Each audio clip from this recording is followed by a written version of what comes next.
L'intelligence artificielle telle qu'elle est sortie avec ChatGPT en novembre 2023 il repose toujours sur des LLM, donc un entraînement sur un nombre de tokens très important, sur des millions de pages d'écrits.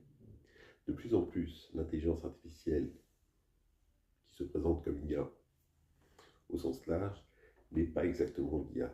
De plus en plus de mécanismes robustes qui ne reposent pas sur des éléments probabilistes, mais qui sont vraiment du calcul pur que permettent les nouveaux microprocesseurs et les puissances et l'argent qui a été injecté là-dedans. Ça donne une puissance de calcul et des possibilités d'apport de réponses qui ne sont pas du tout de l'intelligence artificielle, mais du calcul pur sur lequel on peut s'appuyer. Et c'est en entretenant ce flou que l'intelligence artificielle parfois progresse en disant regardez, là c'est 100% juste. Certes, mais il y a un mélange de plus en plus important entre ce qui est du probabiliste LLM et de ce qui est de la puissance de calcul pur avec des calculs mathématiques. Et tout ça est livré en même temps sous le terme générique d'IA.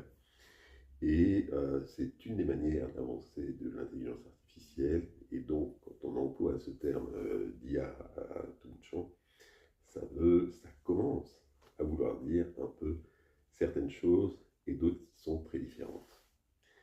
Tout est fait pour que le débat sur l'IA soit de plus en plus difficile. Il est très probable que l'intelligence artificielle trouve vraiment un vaste champ de développement et pourquoi pas avec certains qui, ayant dépensé des milliards, ne trouveront peut-être pas leur marché ou leur cible. Mais ça, c'est un autre sujet.